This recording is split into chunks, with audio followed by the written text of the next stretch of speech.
finalmente tenemos el tema de los tipos de canales, cuáles son los canales que podemos utilizar para comunicarnos con nuestros clientes. Hay que hacernos una serie de preguntas para ello. Primero, ¿qué tipo de relación esperan los diferentes segmentos de mercado? Ya he comentado ya anteriormente, distintos tipos de clientes pueden utilizar distintos tipos de canales. No es lo mismo llegar a un público juvenil que está conectado 24 horas con su teléfono inteligente, que llegar a un público de la tercera edad que posiblemente no está activo en las redes sociales ni navega en Internet, que probablemente haya que utilizar medios más antiguos o digamos más adecuados para ese público, como por ejemplo telefonía fija o incluso publicidad en medios impresos, que todavía existen. Otra pregunta es qué tipo de relaciones hemos establecido con anterioridad, es decir, al momento de crear la empresa, cómo nos hemos relacionado con los clientes, cuál es el coste de esos canales de contacto con los clientes, porque obviamente todo tipo de canales, sea canales de distribución, de compra y venta, eh, de publicidad, tienen un costo asociado y cómo se integra en nuestro modelo de negocio. Así que existen varias categorías que pueden coexistir en las relaciones de una empresa que mantiene un segmento de mercado determinado. Por coexistir quiere decir que se pueden utilizar múltiples a la vez, dependiendo de la idoneidad. Primero está la asistencia personal, por supuesto que se basa en la interacción humana directa. El cliente puede comunicarse con un representante real del servicio y atención al cliente para que lo ayude durante el proceso de venta o posteriormente. Estos servicios a veces son tercerizados, en lo que se denomina, eh, lo que usualmente son centros de atención al cliente. Esos son servicios que usualmente suelen ser tercerizados. La asistencia personal exclusiva y este tipo de relación que presta un representante del servicio de atención al cliente se debe específicamente a un cliente determinado.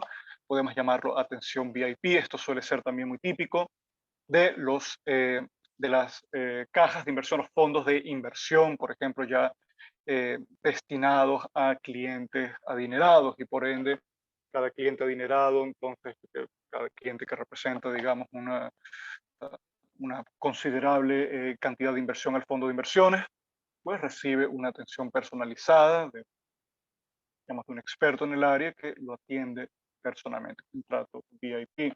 El autoservicio, bueno, este tipo de relación, la empresa no mantiene una relación directa con los clientes, sino que se limita a proporcionar todos los medios necesarios para que los clientes puedan servirse ellos mismos. Actualmente también se combinan con algunos segmentos como por ejemplo, perdón, algunas secciones como por ejemplo preguntas más frecuentes y se le da entonces instrucciones al cliente de cómo realizar entonces ah, eh, cómo pueden realizar el servicio.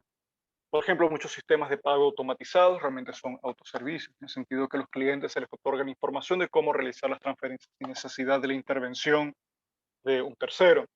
Entonces, servicios automáticos, este tipo de relaciones combina una forma sofisticada de autoservicio con procesos automáticos. Por ejemplo, los perfiles en persona en línea que proporcionan a los clientes acceso a servicios personalizados. Entonces, este tipo de servicios automáticos se benefician de tecnologías como, por ejemplo, inteligencia artificial. Incluso los mejores servicios automáticos pueden simular una relación personal. Por ejemplo, pueden recomendar un libro o una película, en este caso de páginas web donde se consume contenido, por ejemplo.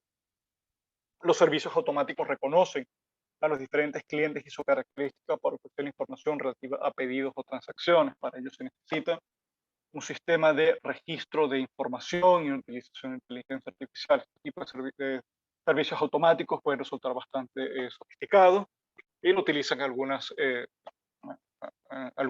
empresas como por ejemplo banca. La banca realmente sofisticada suele utilizarlo.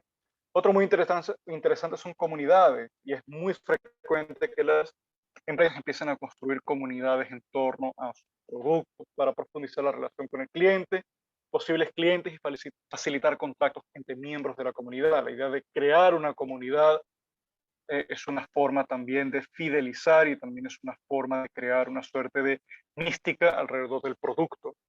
Muchas empresas tienen comunidades en línea que les permiten a los usuarios intercambiar conocimiento, solucionar los problemas de otros. Por ejemplo, las páginas web de empresas que tienen foros, por ejemplo, foros de usuarios, entran dentro de esta categoría.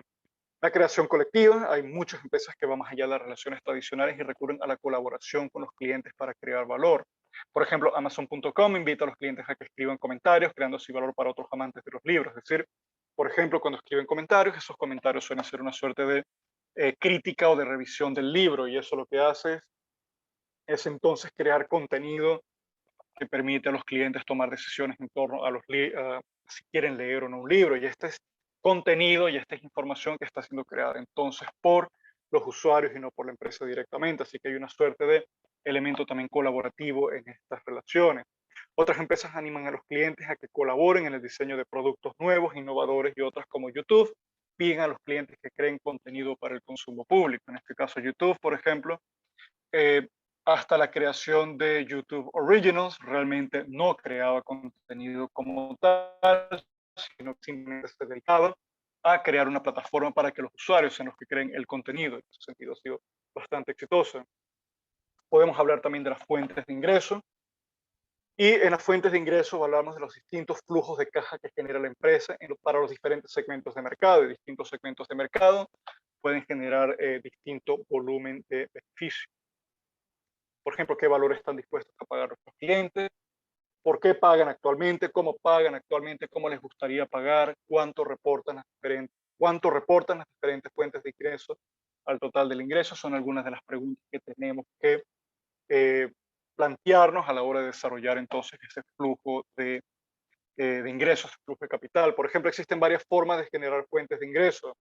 Estas son las ventas de activos, que son fuentes de ingresos más conocidas como la venta de derechos de propiedad sobre un producto físico. En pocas palabras, la venta de productos físicos. Esto es lo que hacen las tiendas tradicionales que venden al público. Cuota por uso. Estas fuentes de ingresos se basan en el uso de un servicio determinado. Cuanto más se utiliza un servicio, más paga el cliente. Por ejemplo, en el caso de los servicios de servicios públicos, como por ejemplo electricidad o internet o telefonía celular, dependiendo de, por supuesto, qué tipo de plan de pago se tenga. Cuotas de suscripción, el acceso ininterrumpido a un servicio que genera este tipo de fuentes de ingreso. Por ejemplo, en el caso de Netflix, en este caso sería un ingreso por cuota de suscripción. Préstamo, alquiler o leasing, como se le conoce. Estaremos hablando de suerte de arrendamiento. Esta fuente de ingresos surge en el cambio de una tarifa de un derecho exclusivo para utilizar un activo determinado durante un tiempo establecido. Por ejemplo, los servicios de alquiler de vehículos entran dentro de esta categoría. Por ejemplo, hay otras empresas como, por ejemplo, Zipcar. Zipcar es una empresa que permite a los clientes alquilar un coche por horas en varias ciudades de los Estados Unidos, y el servicio Zipcar ha hecho muchas personas opten por alquilar un coche en vez de comprarlo. No sé cuál es el estatus de Zipcar actualmente, sin embargo, este ha sido un modelo bastante interesante. Concesión de licencias.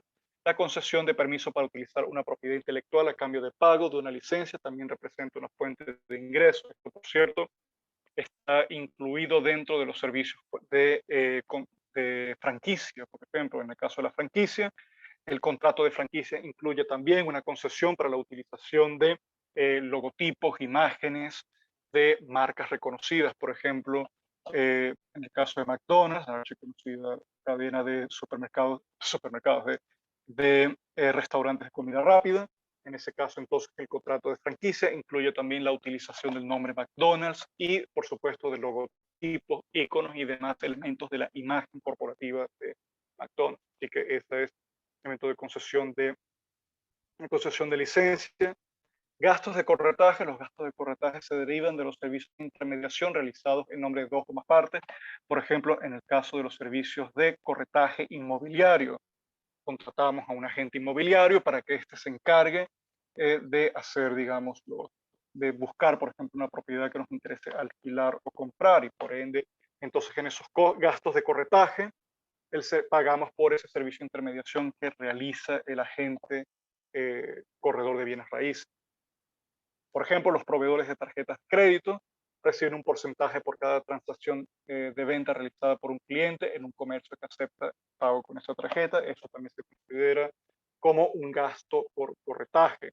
Y por supuesto también se mencionan los agentes inmobiliarios, que reciben una comisión cada vez que consiguen una venta.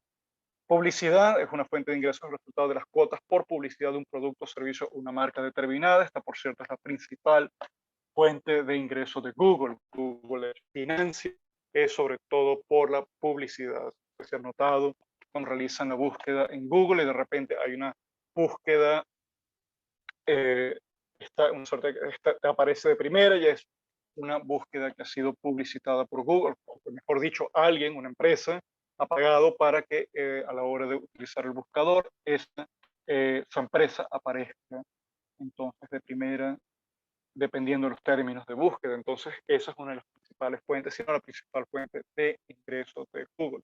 Cada fuente de ingreso puede tener un mecanismo de fijación de precio distinto, lo que puede determinar cuantitativamente los ingresos generados. Existen dos mecanismos de fijación fijo y dinámico. Y vamos a ver entonces cómo funcionan los mecanismos de fijación de precios. Ahora, los precios predefinidos se basan en variables estáticas, es decir, en variables que no cambian o no cambian significativamente. La lista de precios fijos, por ejemplo, precios fijos para productos, servicios u otras propuestas de valores individuales. En este caso, estos son precios que tienden a sostenerse con el paso del tiempo. En otros casos, según las características del producto, el precio depende de la cantidad o calidad de la propuesta de valor. Por ejemplo, si el producto está hecho de un material más precioso que otros, pues tendrá a valer mucho más. Por supuesto, por ejemplo, un anillo de oro, por ejemplo, de 14 quilates o una cosa así. No soy joyero, no soy experto en el área, pero en todo caso, un anillo de oro de un, digamos, quilate importante va a ser mucho más valioso que un anillo que simplemente tiene una pequeña capa de oro, o inclusive un anillo que solamente es imitación de oro. Así que en este caso, según sus características del producto.